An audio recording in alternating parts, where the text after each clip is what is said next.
മോളെ ഓ ഈ 10 സി എവിടെ? ക്ലാസ് ഒന്നുമില്ലല്ലോ അതിന്. ഞങ്ങൾ ഹോൾ ടിക്കറ്റ് വാങ്ങാൻ വേണ്ടി വരുന്നതാ. അല്ല, എനിക്ക് 10 സി ക്ലാസ് ഒന്ന് കാണണം. അവിടെയുള്ള കുട്ടികളെയൊക്കെ ഒന്ന് കാണണം. ക്ലാസ്സിൽ ഇപ്പൊ അധികം അങ്ങനെ ആളൊന്നും ഉണ്ടാവില്ല. ആരെങ്കിലും ഒക്കെ ഉണ്ടെങ്കിലുള്ളൂ. ഇപ്പൊ ഹോൾ ടിക്കറ്റ് വാങ്ങിയിട്ട് എല്ലാരും വീട്ടിൽ പോവാ ചെയ്യാ. ഇപ്പൊ ഉമ്മ എവിടുന്നാ? ഞാന് എന്റെ വീട് ഇവിടെ തന്നെ, അത്താണിക്കല്. ആരുടെ ആരുടെ അമ്മയാ? 10 സിയില് പഠിച്ചിരുന്ന ഷംന. ആ, ഷംന. അപ്പോ സംഭവിച്ച ഓളുമ്മ ഞാൻ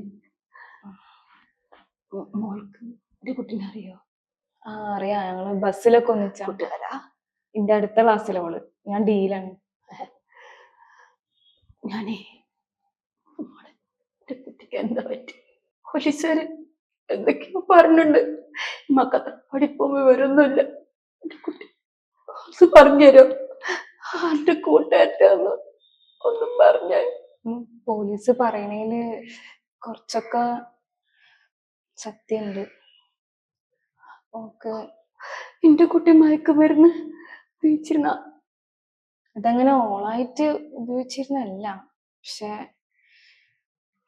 ഓക്കൊരു ചെക്കനായിട്ട് ഒരു ബന്ധം ഉണ്ടായിരുന്നു. പുറത്തുനിന്നുള്ളതാ, ഈ സ്കൂളിലുള്ളതല്ല അവൻ. എന്താ അവന്റെ പേര്?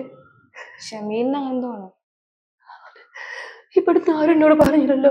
പോലീസും എന്നോട് പറഞ്ഞില്ല. അതങ്ങനെ അധികം ആർക്കും അറിയില്ല. ഓനാണീ ആദ്യം മിഠായി എന്തൊക്കെ ആയിട്ട് കൊടുത്തതാ. പിന്നെ ഓൾക്ക് ഇല്ലാണ്ട് പറ്റാണ്ടായി. ഓക്ക് ഇതില് അങ്ങനെ പങ്കില്ല. ഓൻ കൊടുത്തു തുടങ്ങിയിട്ടാ പിന്നെ അത് പറ്റാണ്ടായത്. അപ്പൊ എന്റെ മോള് വീട്ടിലെ റൂമിൽ അടച്ചിരുന്നത് ഈ സാധനം ഉപയോഗിക്കാനാണ്? വീട്ടിലുണ്ടോന്ന് ഞങ്ങക്ക് അറിയില്ലമ്മ. പക്ഷെ ഇവിടുന്ന് ഇങ്ങനെ ഇന്റർവെല്ലിലൊക്കെ ആയിട്ട് പലവട്ടം അവന്റെ കൂടെ പുറത്ത് ഞങ്ങൾ കണ്ടിട്ടുണ്ട്. എന്റെ കുട്ടിക്ക് എന്നൊന്നും അറിയിക്കാറുന്നില്ല. എനിക്ക് ടീച്ചർമാരോട് പറയാറുന്നില്ല. ഞങ്ങള് കുറച്ചുപേര് വിചാരിച്ചു ഒന്നും നടക്കൂലെന്ന്. ടീച്ചർമാരോടൊക്കെ പലതവണയായിട്ട് പലരും പറഞ്ഞതാ. പുറത്തുനിന്ന് കുറെ ആൾക്കാർ വരെയുള്ള പരിപാടിയാണ്. അതിനോട് എതിർക്കാൻ പോയി കഴിഞ്ഞാൽ ഞങ്ങക്ക് പേടിയാണെന്നോ. ഓളോട് ഞങ്ങൾ പറഞ്ഞിരുന്നു. പക്ഷെ ഓളങ്ങനെ ഉപദേശിച്ചാൽ മാറുന്ന ഒരു ഘട്ടമൊക്കെ കഴിഞ്ഞിട്ടുണ്ടായിരുന്നു. ആ, എന്റെ കുട്ടിക്ക് അള്ളാഹു ഉത്തരേ കൊടുത്തിട്ടുണ്ടാവുള്ളായിരിക്കും. പക്ഷെ ഒരു ചീത്തപ്പേരിൽ അവസാനിച്ചില്ല ഉള്ളൂ എന്നുള്ളത് മാത്രമേ എനിക്ക് വേദന ഉള്ളൂ. മക്കളെ, നിങ്ങളെങ്കിലും ഈ വക സാധനങ്ങൾ ഉപയോഗിക്കരുത്. ആരൊക്കെ എന്ത് ചെന്നാലും നിങ്ങൾ വാങ്ങിക്കരുത്. എന്റെ മോൾക്ക് കിൻഡർ ജോയ് ഭയങ്കര ഇഷ്ടാത്ര. അതിലത്ര എന്റെ കുട്ടിക്ക് ആദ്യം കൊടുത്തത്. എന്റെ കുട്ടിനെ കീറി മുറിച്ച് ഡോക്ടർ പറഞ്ഞതാ. അമ്മ കരയല്ലേ. ഇവിടെ എവിടെ ഒരു ബായ് അങ്ങനത്തെ പേര് ഒരാളുണ്ട്. അയാളാണ് ഇതിന്റെയൊക്കെ മെയിൻ കേട്ടിട്ടുള്ളത്. എനിക്ക് ഞാൻ കണ്ടിട്ടൊന്നുമില്ല. ക്ലാസ്സിലെ കുട്ടികളൊക്കെ പറഞ്ഞു കേട്ടിട്ടുള്ളതാ. വായല്ലേ? ഓനിക്കെതിരെയാണ് നിന്റെ പടപ്പൊരുപ്പാട്. എന്റെ കുട്ടി ഇല്ലാതായ പോലെ ഇനി നമ്മുടെ നാട്ടിലെ കുട്ടികളില്ലാതാവും. ഓരൊക്കെ ഓള് പോയാൽ പിന്നെ കുറച്ച് വെച്ച് ഇവിടെ കാണലില്ല. മുങ്ങിക്കണെന്ന് തോന്നുന്നത്. ഓന്റെ ആ ചെക്കന് ഇവിടെ എവിടെയെങ്കിലും ഉണ്ടാ? ഓൻ അടുത്ത ആളെ ലക്ഷ്യമിട്ട് നടക്കുന്നുണ്ടാവും. ഇന്നെന്തെങ്കിലും കാണാൻ നീ ഉറപ്പായിട്ടും മോനെ ഞങ്ങൾ അറിയിക്കാം.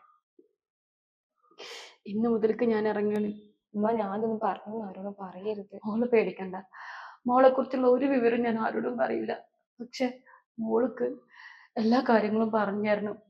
അയാൾ എവിടെയാണ്, എന്താണ്, ഏതൊക്കെ കുട്ടികളെ ടാർഗറ്റ് ചെയ്തിട്ടുണ്ട് എന്നൊക്കെ മോള് പറഞ്ഞു. എന്നിട്ട് മോള് പറഞ്ഞു കൊടുക്കണം ഇന്നത്തെ തലമുറയോട് ഇതൊന്നും അല്ല ജീവിതം എന്ന്. ഈ ഒരു 1-2 നിമിഷത്തേക്ക് വേണ്ടിയിട്ടുള്ള ഒന്നുമല്ല നിങ്ങളുടെ സത്യത്തിലുള്ള ലൈഫ്. നിങ്ങൾ എന്റെ മോളെ പോലെ ആവരുത്. ഇന്ന് മുതൽക്ക് ഞാൻ ഓരോ വീട്ടിലും കയറി ഇറങ്ങാം. എന്റെ കുട്ടിക്ക് ഉണ്ടായിട്ടുള്ള ഈ അനുഭവം ഞാൻ ആർക്കും ഉണ്ടാവരുത്. ഞാൻ എൻ്റെ കുട്ടീനെ ഒരുപാട് വിശ്വസിച്ചു. അവളുടെ ബാഗോ അവളുടെ ഡ്രസ്സോ ഒന്നും ഞാൻ നോക്കാറില്ല. പക്ഷെ എല്ലാത്തിനും ഇപ്പോ ഇതായി. നിങ്ങളും നിങ്ങളെ മക്കളെ എന്നും ശ്രദ്ധിക്കുക. അവരുടെ ബാഗും അവരുടെ വസ്ത്രങ്ങളും ശ്രദ്ധിക്കുക. അവരെ കൂട്ടുകെട്ട് ആരാന്നറിയുക. എൻ്റെ മോൾക്കുണ്ടായ പോലൊരവസ്ഥ നിങ്ങളുടെ മക്കൾക്ക് ഉണ്ടാവരുത്. ഞാൻ ഈ പറയുന്ന വാക്കുകൾ ഓരോരുത്തരും കാതിലോർക്കണം. മക്കളുടെ കയ്യിൽ നിന്ന് മൊബൈലിന്റെ യുഗമാണ്. മക്കൾ എന്തൊക്കെ കാണിക്കുന്നു, എന്തൊക്കെ കാണുന്നു, ആരെയൊക്കെ വിളിക്കുന്നു, അവരെ കൂട്ടുകാരൊക്കെ, എല്ലാം നമ്മൾ ഉമ്മമാർ അറിഞ്ഞിരിക്കണം. സീരിയലും പണിത്തിരക്കും ഒക്കെ നമുക്കുണ്ടാവും. എന്നാലും നിങ്ങൾ നമ്മളെ മക്കളെ മറക്കരുത്. നാളെ ഇതുപോലൊരു ഉണ്ടായിട്ട് നമ്മുടെ മക്കളാരും ഇല്ലാതാവരുത്. ഇത് ഒരു ഉമ്മയുടെ അഭ്യർത്ഥനയായിട്ട് നിങ്ങൾ കാണണം. എന്റെ കുട്ടി പോയ പോലെ ഒരു കുട്ടി തീരരുത്. ഒരു കുട്ടിയും ലഹരിക്ക് അടിമപ്പെട്ട് സ്വന്തം കൂടപ്പിറപ്പിനെ പോലെ കാണേണ്ട വിദ്യാർത്ഥികളെ ഇല്ലാതാക്കരുത്. എല്ലാവരും പരിശ്രമിച്ച നമുക്ക് മക്കളെ മാറ്റിയെടുക്കാൻ പറ്റും. നമ്മൾ പെറ്റ മക്കളല്ലേ.